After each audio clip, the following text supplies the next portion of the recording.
You're listening to the Travis Makes Money podcast presented by GoHighLevel.com. For a free 30-day trial of the best all-in-one digital marketing software tool on the planet, just go to GoHighLevel.com/Travis. What's going on, moneymakers? Welcome back to the Travis Makes Money podcast, where it's our mission to help you make more money.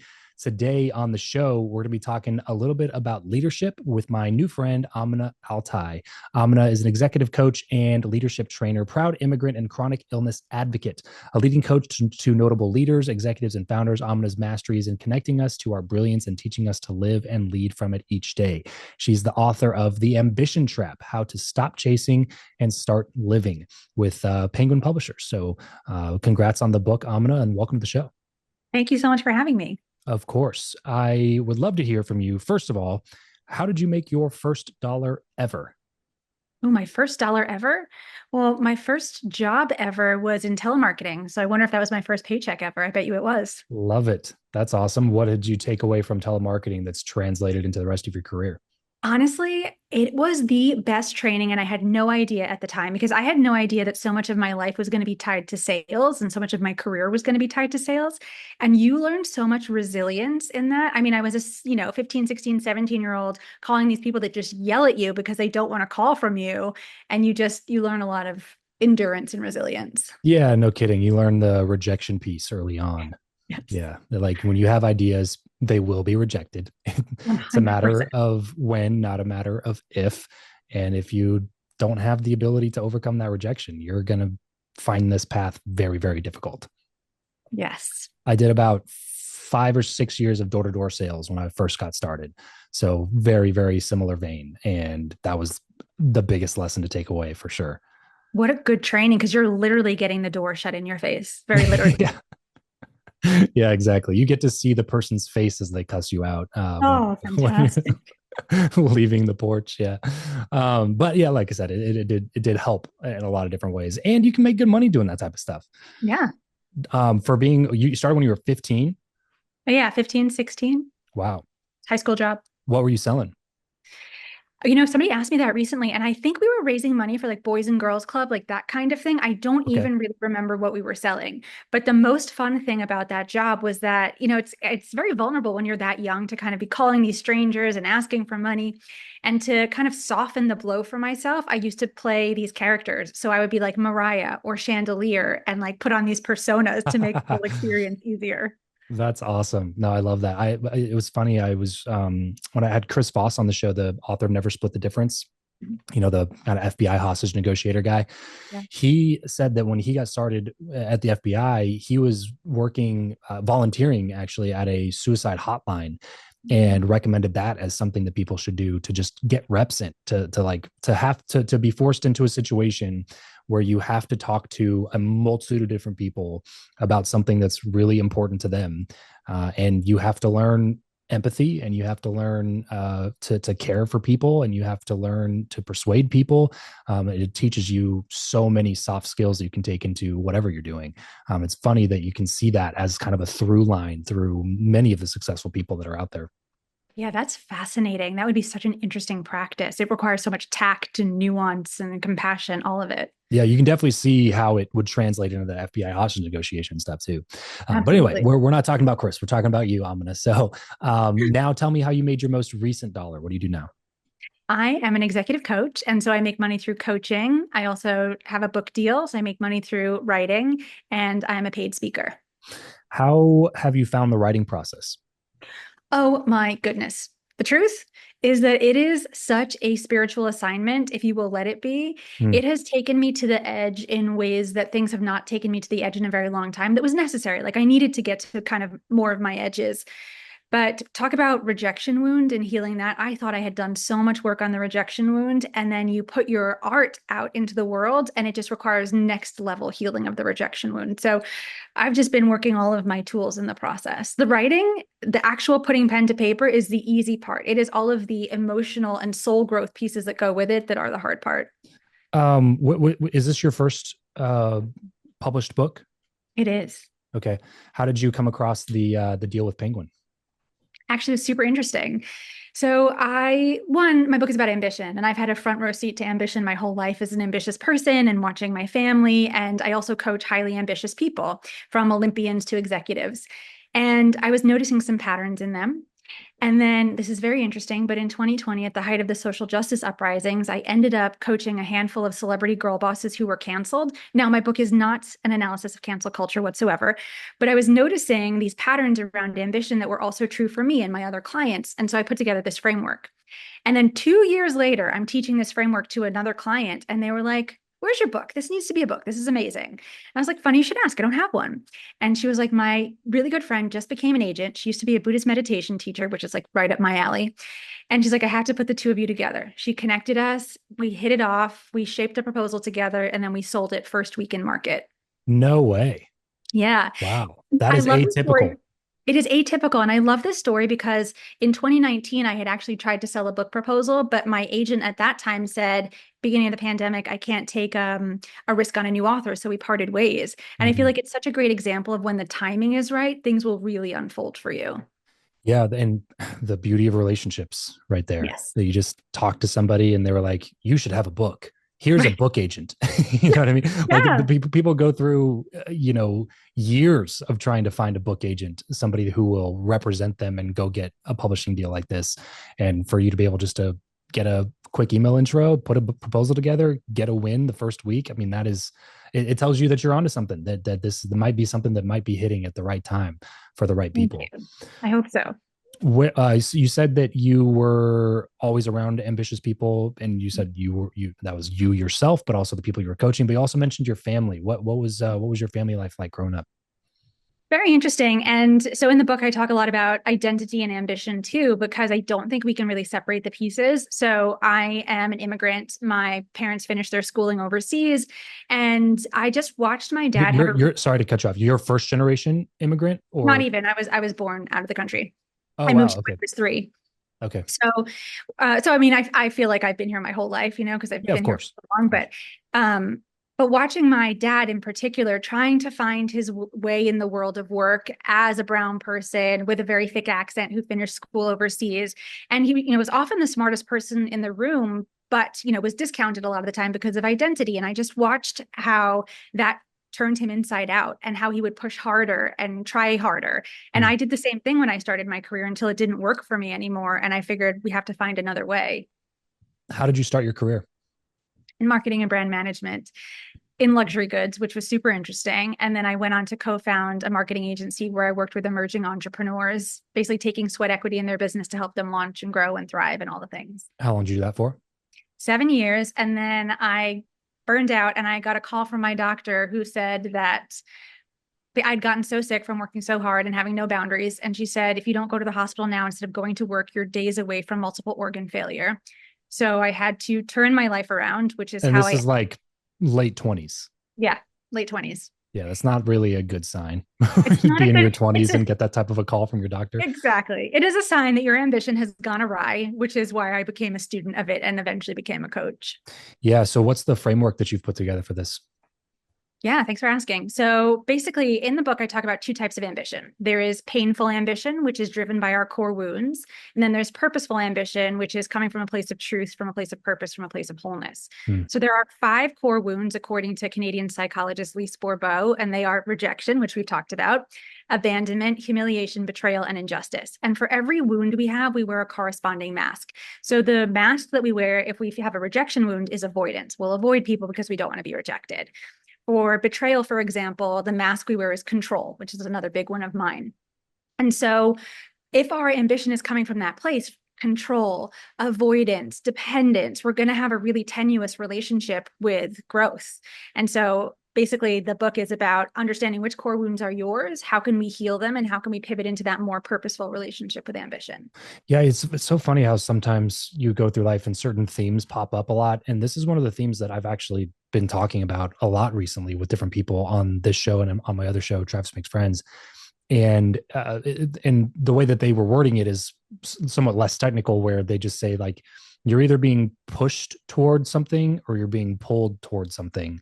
And usually, if you're being pushed towards something, it's going to lead to burnout. It's going to lead to resentment. It's going to lead to quitting, because you're in it for the wrong reasons. So inevitably, when obstacles come in the way, that like there's no inner sense of like deeper purpose or why behind the reason that you're doing the thing. And so it's easier to just stop doing that thing, or to be kind of opportunity jumping, Exactly. rather than being tied to something that allows you to focus and not get distracted. Like it's weird, what a really weird time, because there's never been more opportunity to make money, but there's also never been more distraction to keep you from doing from making money, or from pursuing a certain path until it's finished. So focus is becoming almost it's like a superpower anymore. It really is. It really is. And also, I think just being able to cultivate a strong mindset in general, right? There's so much fear. To your point, I think it is an amazing time to make money, but so many people are coming from a place of fear, or coming from that painful relationship with ambition that just makes the whole thing so much more tenuous. What are some of like the core obstacles in implementing this framework that you've seen on a personal level with your clients? I think the first thing really is awareness. So many of us, people will hear the title of my book and they're like, I'm great. I've done some work on myself. I've done some coaching. I'm fabulous. And then we'll take them through the core wounds and they're like, I feel like this slaps, right? Like you're really kind of seeing through me. And Yeah. so I think it's really important that we approach it with a learner's mindset. And we know that we all have a little bit of work to do around this. And there's nothing wrong with us because of that. Because I see a lot of people that are almost like sort of reluctant to dip their toe in, because they're like, I've got it figured out. None of us have it figured out. And I think that that's really important to remember. We're all figuring it out as we go. And so sort of approaching it with that learner's mindset is really important. You've worked with companies like Google, Roku, Deloitte, Snap, NYU. You are an entrepreneur, magazine expert in residence, Forbes contributor. There are no shortage of coaches out there, but there are very few who've been able to get inside to get their foot in the door at organizations like this and have such an impactful career. What do you attribute that to? What was what was the first one that you landed, the first kind of bigger opportunity that you landed, and how exactly did you do that? So I think there's a couple of things at play here, and it's what I teach. I believe honoring our zone of genius is so important. So we all have off the charts brilliance, and most of us spend our lifetimes laboring in our zone of excellence versus our zone of genius. So I think it's so important that you find your zone of genius and you spend as many heartbeats there as you possibly can.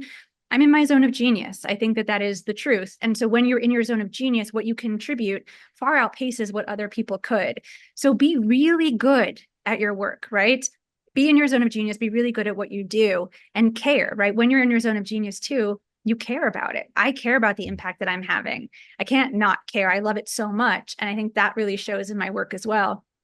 But network was tremendously important too. I actually think the first place I went was NYU, which was my alma mater. And I just reached out to them. Again, because I started my career in telemarketing, I used to just pick up the phone. So I literally just called NYU Career Services and was like, hey, I'm a coach. You do a lot of career services and career coaching. Let's do some work together. And that's how the conversation began. You mentioned zone of excellence versus zone of genius. Can you define what those two areas are and how we can find those things? Yeah, so zone of genius is a term that was coined by Gay Hendricks, who blurbed my book and is an amazing human. And our zone of genius is the place that we're off the charts brilliant, where what comes through us is effortless almost. It's innate. We don't have to push or force to get it out, to contribute to the world. Our zone of excellence, and this is where it gets a little tricky, it's the thing that we're practiced, polished, and really proficient at. So we probably clocked our 10,000 hours there. Maybe we went to school for the thing, but it's not innate. So we do have to effort. And sometimes in that efforting, we can tip into burnout because we're trying so hard to be genius at something that we're excellent at. Interesting. I saw Naval recently say, if he was like, if I could decode success into two words, it would be these: productize yourself. And it's exactly what we're talking about. It is finding the thing that you are so uniquely good at that it looks like work to others but feels like play to you, and figuring out a way to bring that thing into the world, whether it's through having a career at a Fortune 500, or having a career at a local place, or it's starting a business, or it's writing a book, whatever that thing is for you. Do you have any advice for finding that? Like if somebody's listening and they're like, that sounds great, I have no idea what that is. Yeah. So first of all, ask yourself when you're doing something, where do you find yourself in the space of flow, where you just get lost, you're carried away by the waves of that thing. You forget about time, you forget about your bills, you forget about your kids. You're in the space of flow. Where do you contribute something that far outpaces what other people contribute? And when you come into a unique social situation or work situation, what's the thing that you are layering in that was missing? And if you still don't know the answer to it after answering those questions, then I want you to text 3 people that see you fully, and see you fully is the key phrase here because other people will project. And I want you to ask them what they think your zone of genius is. But here's the thing about genius is that when I'm working with clients one-on-one, so many people will be like, I don't have genius. We're so ready to dismiss it because we can scarcely believe that what comes so easily could ever be perceived as valuable. So a lot of us will dismiss it. Say that one more time. We can scarcely believe that whatever comes so effortlessly to us could ever be perceived as valuable. So we'll dismiss it. Yeah, it almost comes down to a self-worth thing, It a does. self-esteem thing where you just you don't believe that you're worthy or valuable, so you don't even see the things that you are really really good at. And I see this all the time when I'm working with people where they devalue what they know because to them it seems like second nature. Yeah.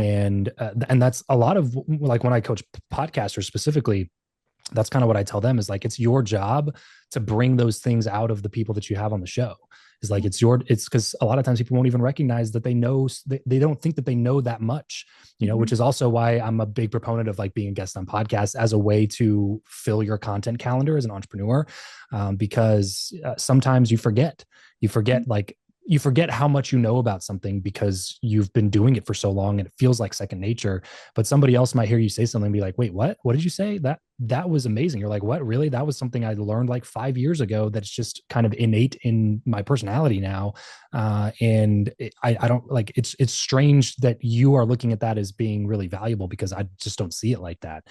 So it is really, really easy to overlook sometimes. So ask the people that are closest to you. What if you're like, you know, early 20s, maybe late teens, early 20s, and you like when you ask those questions to yourself, you don't really have an answer because you don't feel like you don't feel like you've ever been in a state of flow, or you don't feel like you have contributed that much somewhere. Is this something that you can kind of find through experimentation and doing more things and testing and trying and tasting new experiences?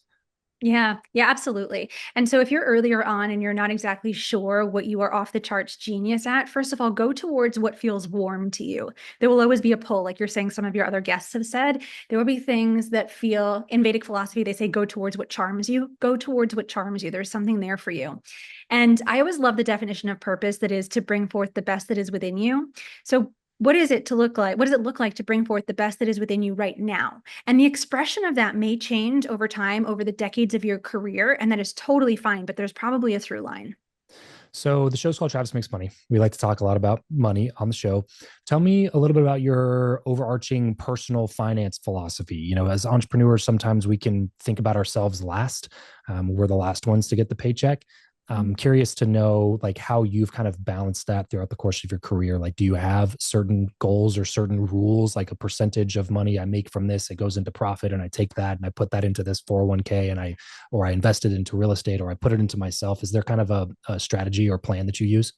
Yeah, that's a great question. And I used to be that classic entrepreneur that paid myself last and then was very resentful. And so I stopped doing that. Yeah. So right now, how I pay myself is I pay myself a fixed salary and then I give myself a percentage of sales, because one of the hard things about being an entrepreneur for a lot of people is that our income is so variable.